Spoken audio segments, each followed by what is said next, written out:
Hagner. We have Larry Hagner in. Today with Larry Hagner. Dear friend Larry Hagner. Larry Hagner. It's Larry Hagner. My friend Larry Hagner. I actually thought that moms go out and find dads. My dad was physical with me. I'll never forget that day. That was 19 years ago. And ever since then, my dad and I have had a relationship. You can actually learn how to do marriage. You can learn how to do fatherhood. You don't have to wing it. I tell my kids, if you really want me to be honest with you, I'm not your friend. You got enough friends. I'm your dad. Do I want to be right or do I want to be effective? It's my responsibility to show them this is how a man treats a woman. We're going to make dads cool again. Have you ever wondered what masculinity even is in the modern era? Are you ready to move beyond the macho bully or the soy boy archetypes? I'm Marc Azoulay, and this is the Men's Therapy Podcast. Together, we'll explore how neuroscience, Jungian psychology, and Buddhist philosophy can transform your life, your marriage, and your business. Are you ready to deep dive into the minds of men? Let's begin.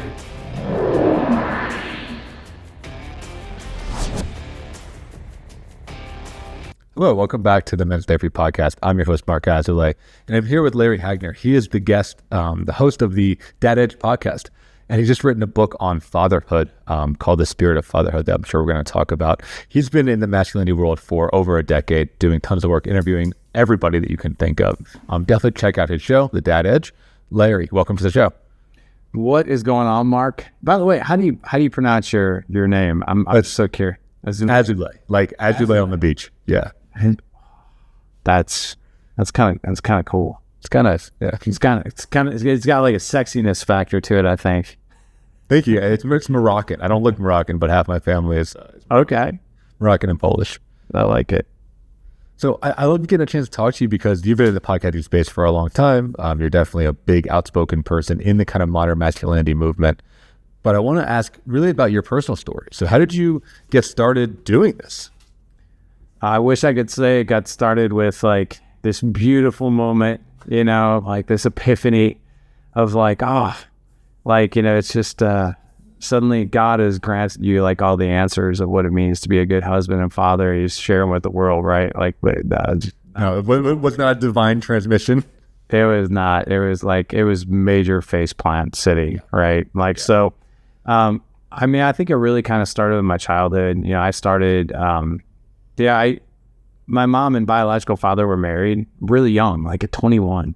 And then they had me like 4 years later. It took them a little bit to get pregnant with me, but they did get pregnant with me. And then like 9 months after I was born, they went through a horrific divorce. Like they just clashed big time.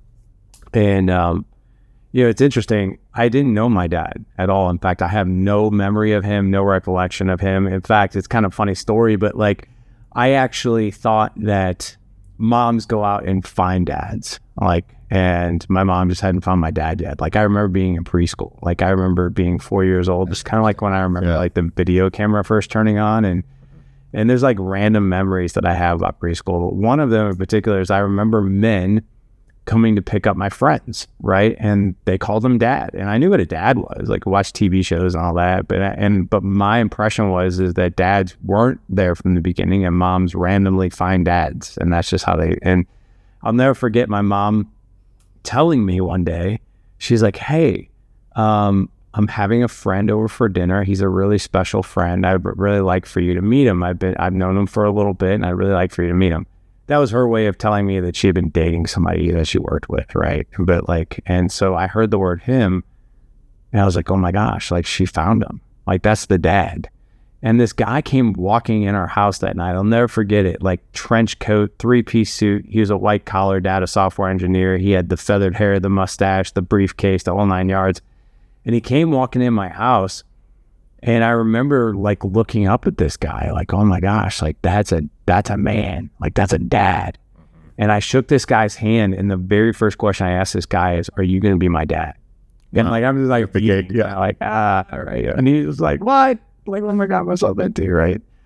But lo and behold, they got married. I think my mom, I remember my mom. I think when I asked that question, I think I actually heard her gasp, like she and he laughed, but they got married 6 months later, and that marriage lasted for 6 years. So the time I was 4 till I was 10, every year just got progressively worse. Oh. He was a big drinker. So was my mom. It was not uncommon for them to argue. Man, they fought all the time. And sometimes it even got physical. You know, cops came to my house.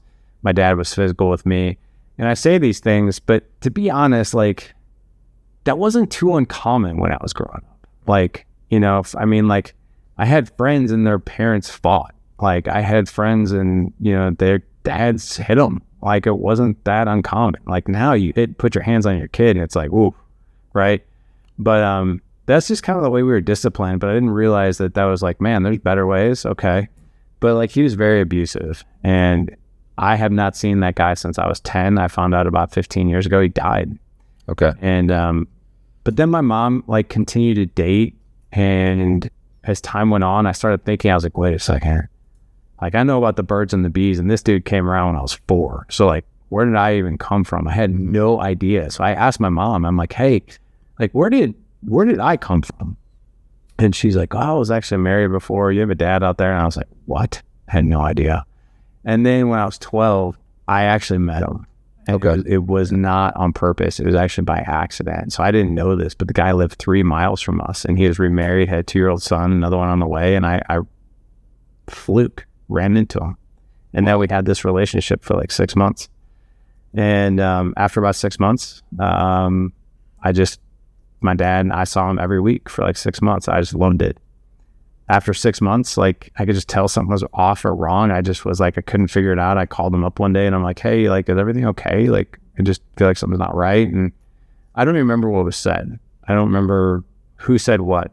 I just remember it was the message that I got back was, it's me, it's not you.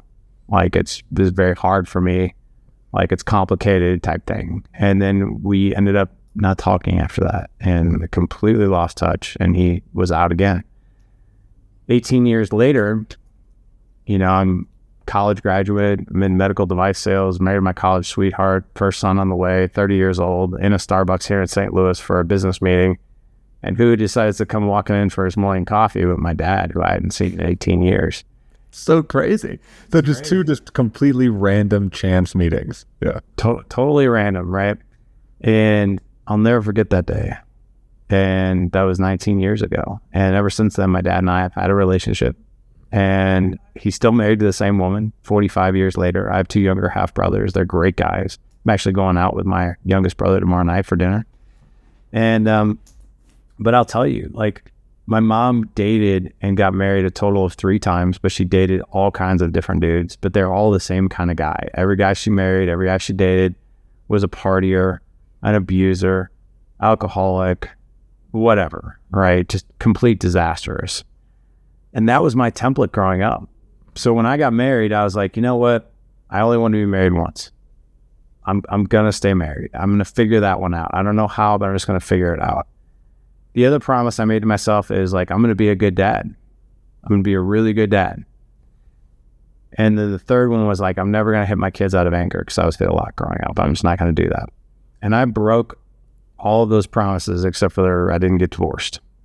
Was not a good husband. It's only by the grace of God that I'm still married today because my wife, luckily, is a patient woman. And I'm here today, and you and I are on this podcast because I spanked my 4-year-old who's 16 now. And I did it out of total anger and reactionary. I just lost my patience. He stepped out of line as any 4-year-old would, and I spanked him. And unfortunately, when I spanked him, he lost his balance and he fell. And that was, I will never be able to erase that out of my head. And for some people, like, spanking is no big deal. Like, some people would be like, we were spanked, you can spank your kids. And some people were like, you can never touch your kids and everything in between, right? But for me, I just didn't want to do that. I just didn't want to play that card.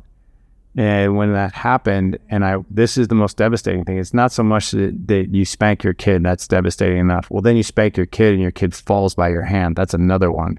But what really got me, the thing that I can never erase off the hard drive of my memory, was the look on my son's face when I tried to help him up. Because I realized right away I hit him. I went to go help him up, and he literally closed his eyes and went like this, like, please don't hurt me.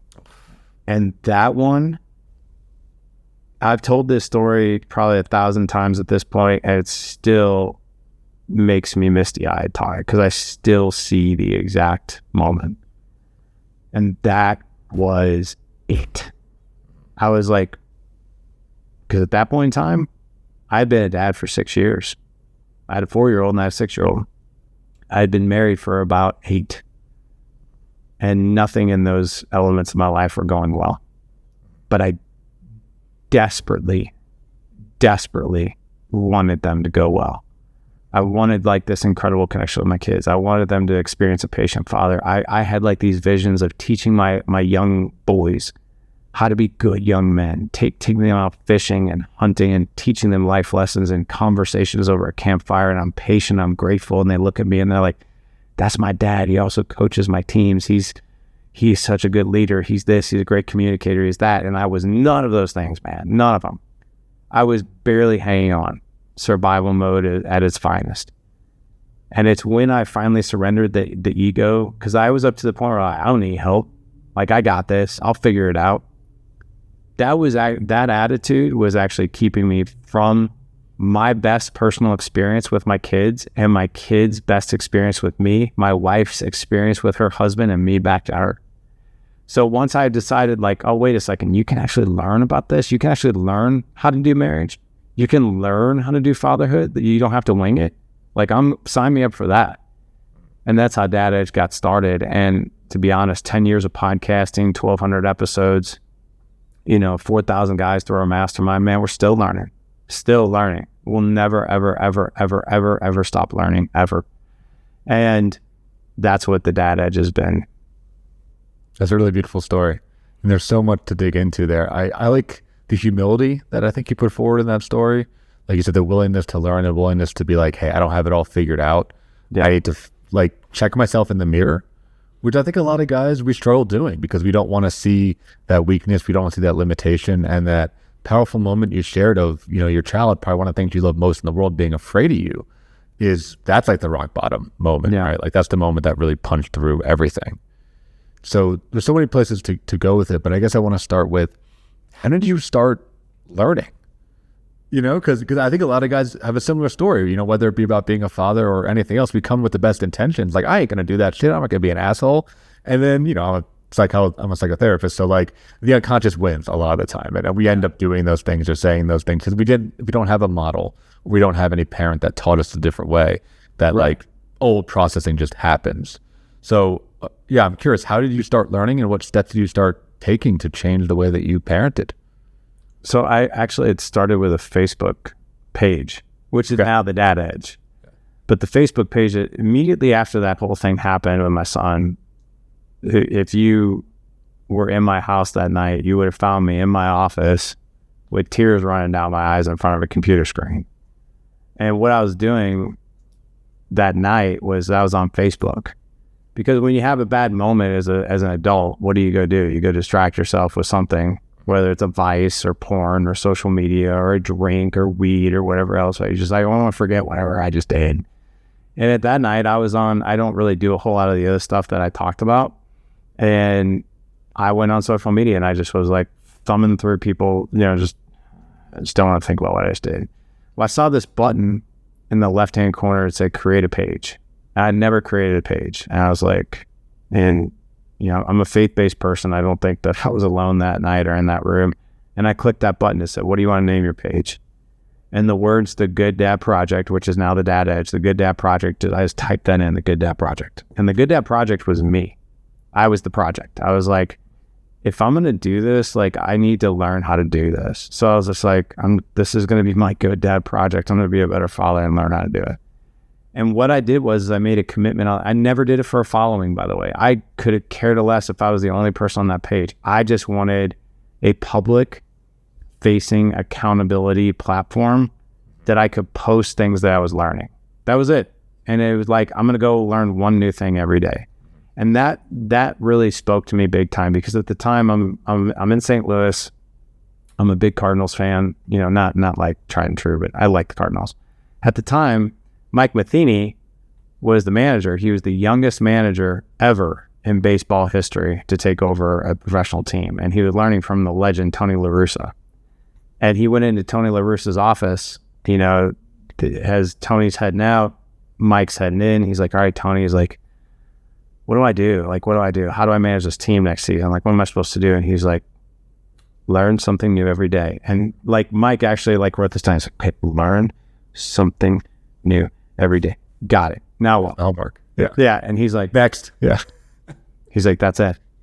He's like, what do you mean that's it? He goes, that's it. Learn something new every day. And I'll never forget him writing that in the book that he wrote called the Matheny Manifesto. I loved that book. And I was like, what if I just learn something new every day? I just put it here. That's it. Just put it here. And I did that. And it was really amazing to me. But here's what I found, back in 2011, there were not many resources out there for men. Not many. In fact, all I found were things were for moms. Yep. And I was like, if there's really not much out here for guys, like maybe I'll create it. And I kind of like laughed at that. I was like, okay. And then, but I just put stuff on Facebook. I started to get a following. And then I'll never forget this. About a year into that, I got asked by a mom's group to come and speak at their church.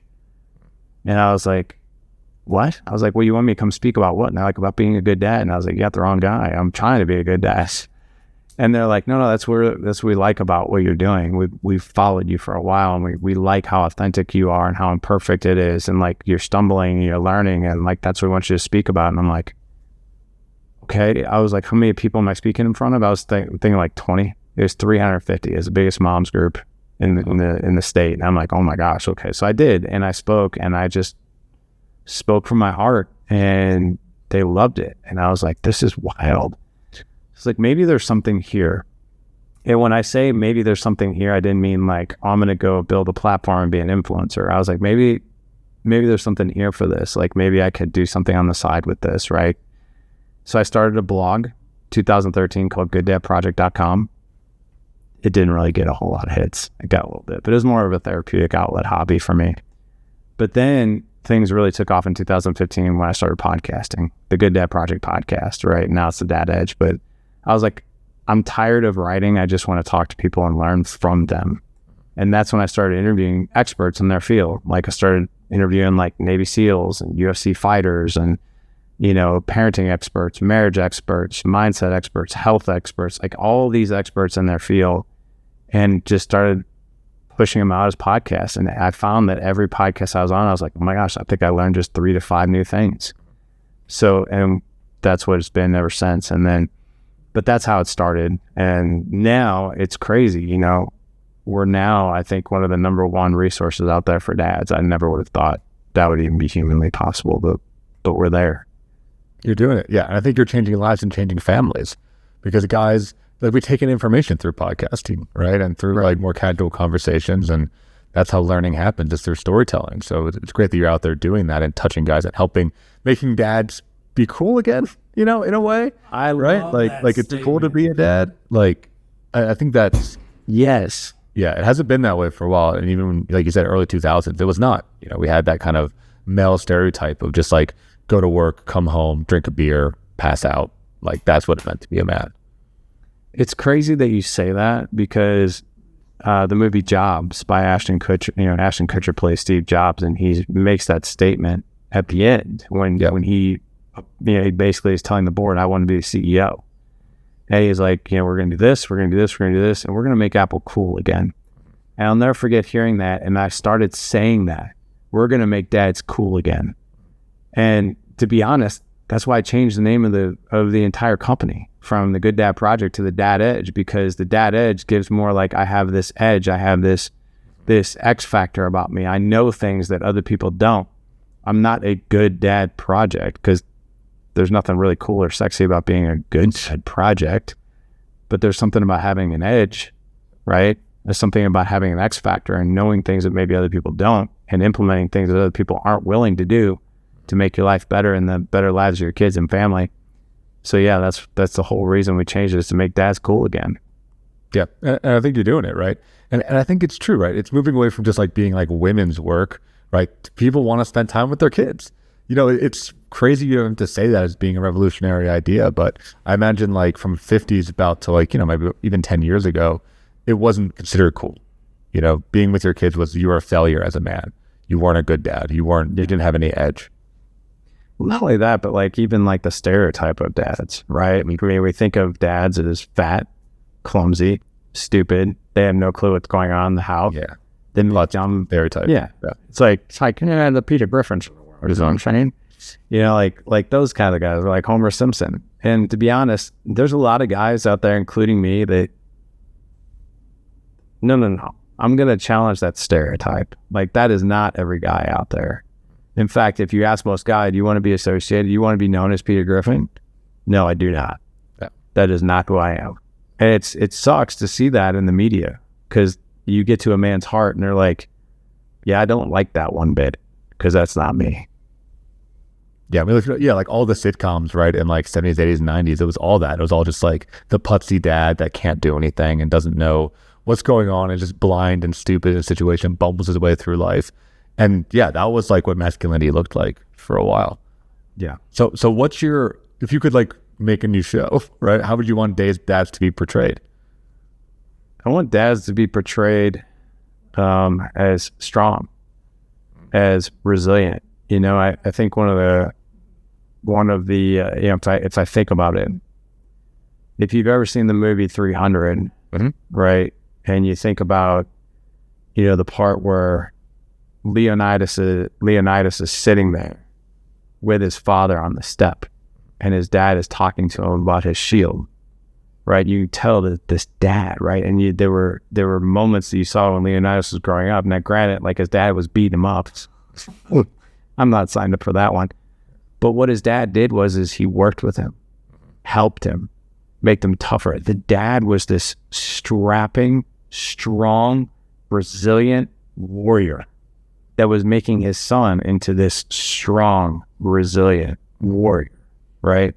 Now, I don't think you need like ripped muscles and abs, to be a dad, but I don't think that necessarily should be off the table either, right? I think you can be the guy that your kids like look to and be like, that's awesome, right?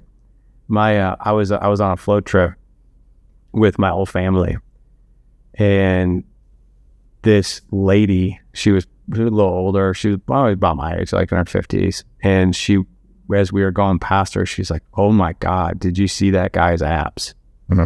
And my oldest son was like, "Did you hear what that lady said?" And I was like, "No, what'd she say?" She goes, "She was commenting on your abs." Like I was like, "No, I didn't hear that." He goes, "Dude, that's cool." And I was like, "Yeah, that's pretty cool." But like, when you think about that, like, I want my kids to see like those good things. Like, granted, that's a physical trait, right? But I want my kids to know, like, my dad hugs me. My dad talks to me. He's supportive of me. He's strong. He teaches me things, right? When he's strong and resilient, he's strong and resilient. And when he's a teddy bear, he's a teddy bear. He can be all of these things, right, with me.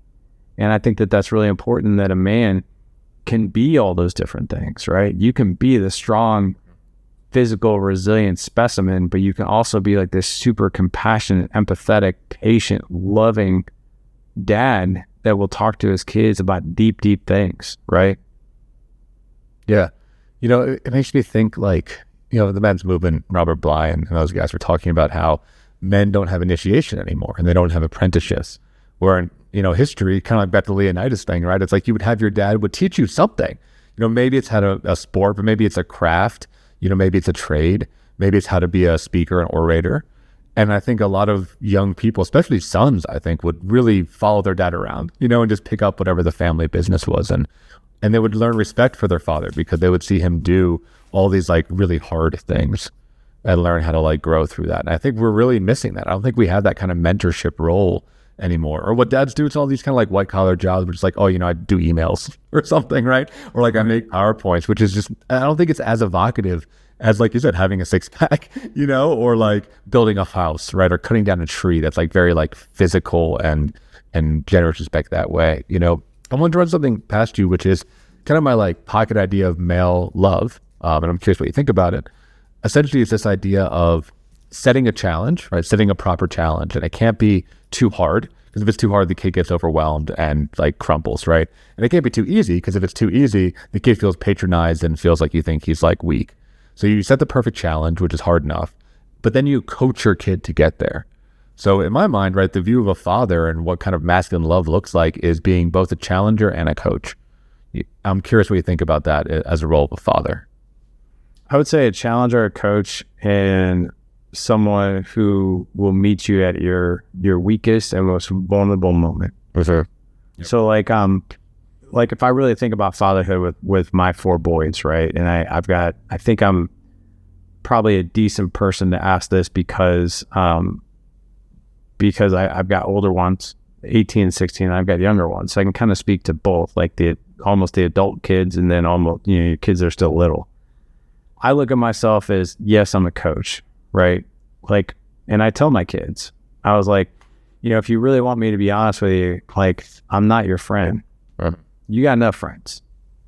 I'm your dad. Now, that doesn't mean that we can't like go hang out, do fun things together, like spend time, joke around, all of those things. That's part of my job, but that's not my most important job. My most important job is to not be your friend. And there are times I'm going to cheer you on, and there are times I'm really going to point out your blind spots, and you're not going to like it. But that's okay. And I tell them too, I was like, there's parts of me that don't like that. I don't like doing it, but that's also my job, right?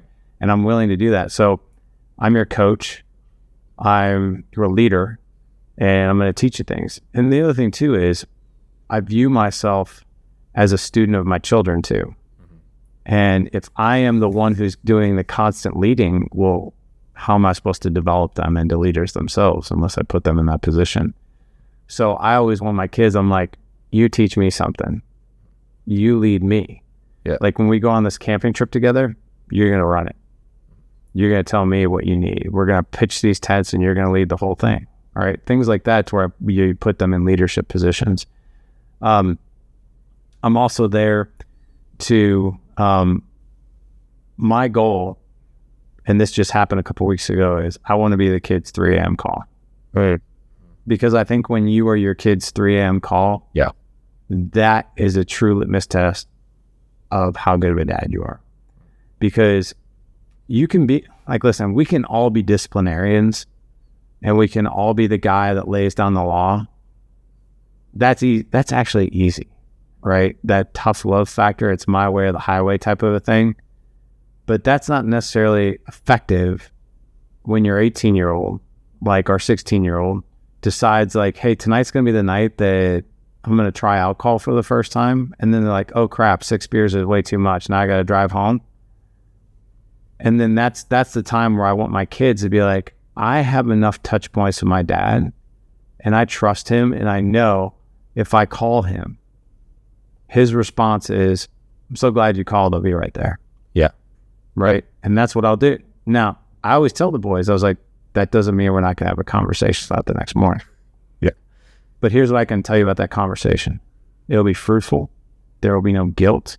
There will be no shame. There will be no blame. And here's the most important thing. Believe it or not, there will be no punishment. I'm not going to punish you for that. I'm going to congratulate you for calling me and having the bravery to do that. But we're going to talk about some decisions that you're going to make next time you're in this situation. Right?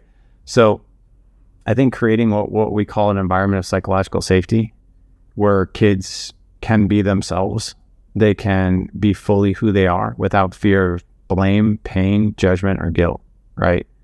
And I think if you can create that, you're doing really, really good of being a loving father, a father who's also coaching their kids, a coach, a dad who likes to be friendly with his kids, but he's not their friend, all at the same time. Yeah, it's such a delicate balance. I mean, the way you're talking about it, I'm feeling pretty inspired because it's an art form. You know, it's an art form to know like what tool to use at the right time. And like you said, how to convey, discipline, but not shame. Everything is so nuanced, I think, the way. And what I hear from you, and this is kind of where my follow-up question is like, got to get your own ego out of there. Like when I'm hearing, you dealing with that 3 a.m. call, it really has to be all about your kid. Because if you're feeling in any way hurt or betrayed or offended, then like that anger is going to come out, right? The punishment is going to come out, that judgment is going to come out. So I'm curious for you, like, how do you keep your ego clear during those tough moments? How do you set your own feelings aside or maybe interact with them in a way that lets you use them as information? What helps you? Yeah, I think that's one of the hardest things because you got two sides of your brain, right? You've got logic, you got emotion. Right. And nothing will trigger a man more emotionally than sometimes an uproar or a challenge that he has with his kids, right? Or even like within his marriage. But I think the thing that always keeps me straight is I ask myself the question, do I want to be right or do I want to be effective? And there are some times of like, I actually want to be both, you know, and there are sometimes as the parent, right, we're like, I know I'm right and I need to be effective, because if I'm only right, but I'm ineffective, then there isn't a whole lot, there's validity of me being right, but it's not going to be effective with me communicating with my kid or them getting the point or them understanding it or me teaching them a lesson. So it's all about like, how can I be effective? How can I have influence, right? Because, and really what it boils down to too is, how can I create a connection with them? No matter what this situation is, how can I create a connection with them? Because without connection, we actually have no influence. And if you got no influence, you don't have any control. And quite frankly, here's the scary thing. We don't have a lot of control over our kids, but we do have influence, and we have influence and we have connection. I'll give you a good example of this. You know, so I think, you know, my 8-year-old, we were on this float trip over the weekend, and we like to, you know, we're a family of boys. We like to joke with each other. We like to banter. We like to wrestle, mess with each other, that kind of thing. And my 8-year-old wanted a Kool-Aid that was in the cooler of this raft, and he was like 2 feet from it. And he's like, hey, can I have a Kool-Aid? And I'm like, yeah, of course you can. And he's like, okay. And I'm like, it's right there in the cooler. He's like, why do I have to get all my own stuff all the time? And I was like, what? And I took the oar and I just shoved him off the boat. I just knocked him in the water. I just knocked him in the water. Now, before your audience like freaks out, it was 2 feet of water and he was wearing a life jacket. Yeah. So like the spot we were on, I think the deepest we got, it was 5 feet. And by law, he has to be wearing a life jacket anyway, so I knew he was fine. And there was no current. It was like completely flat. And I'm like laughing, and the whole family was laughing, and he's pissed. Like he's really, I could tell he was humiliated, embarrassed, really upset. And I could have very easily been like, well, you know, don't say stuff like that, right? And I did to some degree, but I was also thinking, I was like, you know, that wasn't the most effective thing. I might have been right, might have been wrong, whatever, but it wasn't really effective. So I pulled him aside that day and I looked him dead in the eye and I said, hey, dude, I'm sorry about pushing you in. I was like, I was trying to be funny. I was trying to lighten the mood. I was kind of trying to teach you a lesson in a really sarcastic sort of way, right? By pushing you in the water. I was like, I thought it would lighten the situation. It actually made it way more heavier and worse. Like I expected you to be laughing and you weren't. And I was like, I'm really sorry about that. Like I should have handled that differently. And he got really teary-eyed and he's like, it's okay. I could tell it like killed him. And I was like, the other thing we need to talk about, I was like, I do want to apologize to you, which I did. I was like, the other thing we need to do though is like, I want you to think about this from your side though. Like, do you think it was a smart or good thing for you to say, like, why do I have to do this why do I always have to do this for myself when you're the one who wanted the Kool-Aid, you were 2 feet from the cooler, why does somebody else have to get it for you? Why do you expect that? And then we talked through that, right? And then, you know, it was a mistake on his part. He owned it and he hasn't done it since. But that's where I think you can be both. You know, you can be effective, but you can also be connecting. And I was genuinely sorry about pushing me, and I probably shouldn't have done that. But I think a lot of times, like the old me would have been like, you'll get over it. Like taught you a lesson that didn't really teach him much other than him just getting pissed off, right? Yeah, well, I like that story because, you know, in therapy world, we call that like rupture and repair. You know, you had the rupture, you had the misattunement, you didn't, you know, deal with it the way you wanted to, but then you repaired. And just how beautiful is that? You know, I can think of dads don't do that. I can't remember a time where my dad said he was sorry to me. And I imagine a lot of our listeners have the same experience of, you know, the dad coming back and being like, hey, I messed up here. How do we move forward? And I think we talk about connection. That's it. That's it right there. It's talking about your relationship with your kids and letting them tell you how to parent them. Because I have to imagine, again, I don't have kids. I'm currently trying with my wife right now, but I hope to have kids. But I imagine each one is very different and you have to parent them very differently. If you're enjoying the podcast so far, please hit the subscribe button and leave us a review. Your feedback helps us to reach more men and inspire them to become the best versions of themselves. Thank you for your support. And now back to the show. We have 4 boys and all of them are parented differently. Yeah. All of them. Say more about that. Yeah. Some things move the needle. Something that moves the needle with one has zero effect on the other. Right. So yeah, we have to go about this completely unique, even though we have 4. You think all of them would be globally working for all of them, but man, it just doesn't. I'm sure you know that obviously in your practice, but yeah, it's the same here. Well, can you share a little bit like what's the difference between them and how do you figure that out? Because yeah, I think there's so many books that are saying that the one size fits all solution. And I just don't think that's true. I think every person's unique. Yeah, 100%. So my oldest son, he's 18, very detailed, very chatty. His favorite 2 words are "let's talk." He's 18 years old, and I'm like, oh my gosh, like how much longer is he gonna? Yeah, every night he's like, let's talk for a few minutes. Let's talk about our days. And I'm just like, I can't even believe you still want to talk, which I guess gives me some breadcrumbs of like, we're doing really good things here. We're doing the right things here. And I'm sitting there thinking like, man, let's talk. Like I would love to talk, like I can't believe you still want to talk. But then I zoom out from our conversations and I can understand why he'd want to talk because like, I wasn't always a good listener, but I am now. I'm good at reflecting back. I'm good at empathy now. I'm good at making my kids feel seen, heard, and safe because that's what I want, right? Getting information on my 18-year-old and talking to him is effortless. My 16-year-old is totally different. He's the polar opposite. So he's quiet. He's introverted. The more I throw questions his way, the more overwhelmed and kind of stressed out he gets. So like, if I want to connect with him, I usually have to do an activity with him or I have to be sort of physical with him. Meaning like if we're in the car and it's dead silence, like sometimes I'll just take my arm and I'll just like rub his back for a second, because he really, really responds to physical affection. So if I rub his back and I'll be like, hey man, like tell me like most favorite part of your day today. Now, if I were to do that without this, it's a little bit more colder. But if I do this while rubbing his back, he'll kind of melt, right? And he'll start talking to me about his day. Or I've noticed too that we have to go out and do an activity first that's physical for him to open up. So like we'll go out and we'll shoot firearms, or we'll go throw the football around, or we'll go on a hike, or we'll work out together. And then when we sit down, go for a meal or something like that, he'll talk. Yeah. But if I try to just go for the meal and talk, it's not gonna work. So like, doing life with them is a little bit different, than the others. And they're all motivated by different things too. My little guys too, the 10-year-old and 8-year-old, they're completely different, as well. I have to go about them totally different as well. Yeah. So just speaking to a new father, how do you help a father understand the differences? What should they look for? How do they test it? How do they get to another kid?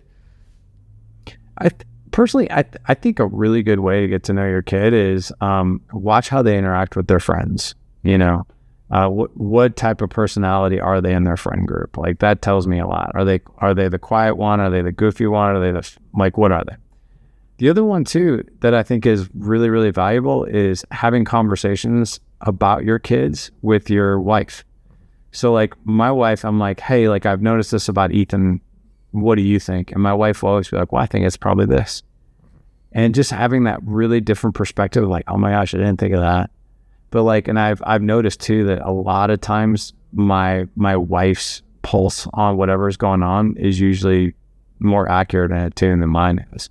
So I'll lean on her too. If like, okay, what do you think we should do in this situation? How do you think we should approach him? Or how do you think we should have this conversation with him? And her insight is gold.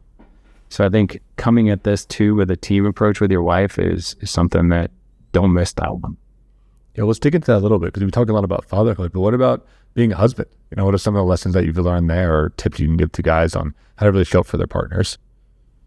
I mean, I definitely have a view on this, and for some people it's really popular and for other people it's not. I'm married first and I'm a father second. And when I say that, that doesn't mean that like, oh, I know you have a broken arm, but me and mom have a date night. That's not what I'm saying. But here's what I will tell you. I think it's a huge miss. And to be honest, I would love to actually kick this question back to you with all your expertise and your practice. My view of it is like, I grew up, it was disastrous from a family perspective. There was never a relationship I saw that my mom actually navigated it successfully. And that taught me growing up that like, well, relationships and marriages, they just end. That's what they do. Yeah. And they start, but they end. And that's not the case. That doesn't have to be the case.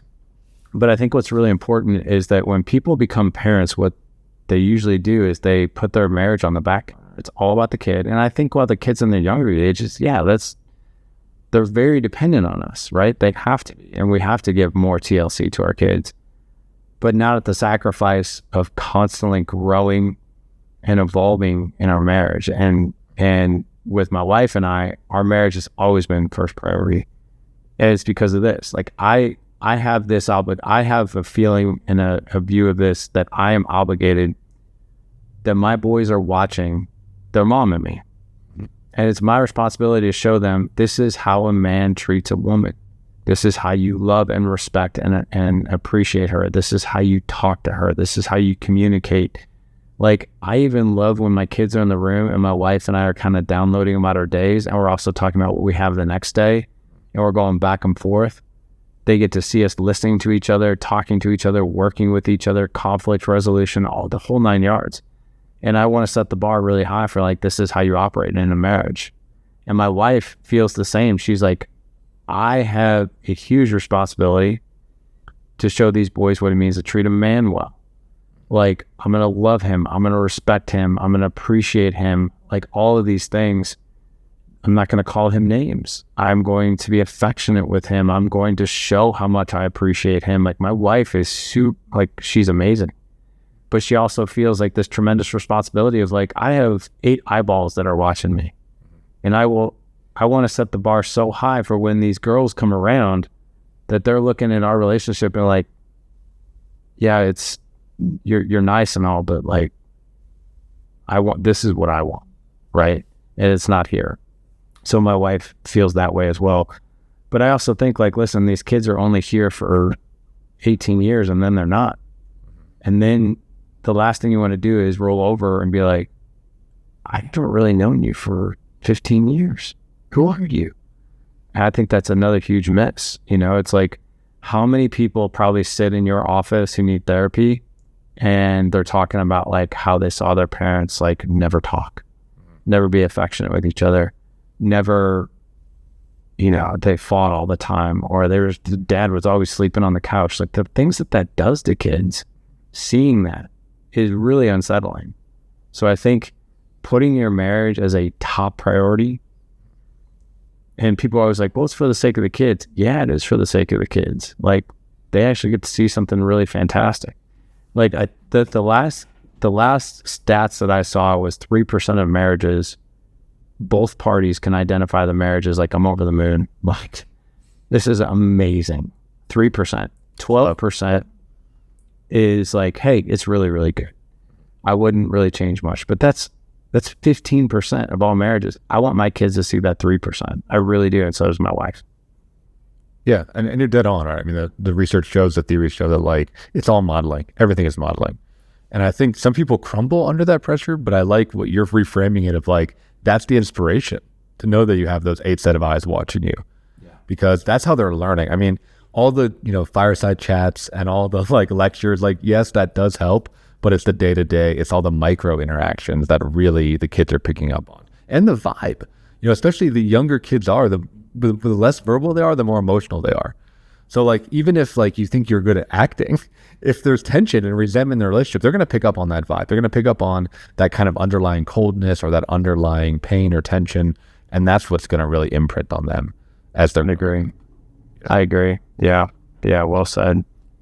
Yeah. They're really, really sensitive to that, So as we're moving towards the end, I do want to ask you about your spirituality. So you mentioned that you're a faith-based guy, and the title of your new book is The Spirit of Fatherhood. I'm not sure if that has to do with spirituality or not, but I'm curious, like, how that ties in and informs your practice. It's a good question. It didn't always. Yep. I was raised in a faith-based sort of environment. I would say if you were measuring it, you know, on a scale of 100%, like we're all faith-based, and 0%, there's very little, there's none. I would say I grew up with 30%. You know, it was there. We talked about it, went to church every now and again, but that was about it. It wasn't until 2020 that I really, really took a seat at the table as a student and learned about this and how to develop a relationship with God. And I noticed it, you know, everyone always says like, hey, you're the man, you're the head of the household, you're also the spiritual leader of your house. And that's true, but I do agree with that. And my kids were getting at that age where they started asking me questions. They started asking me questions and I did not know the answer. And I was like, and they're like, why do we do this in church? And I'm like, well, it's because that's what we do. And they're like, well, why? And I'm like,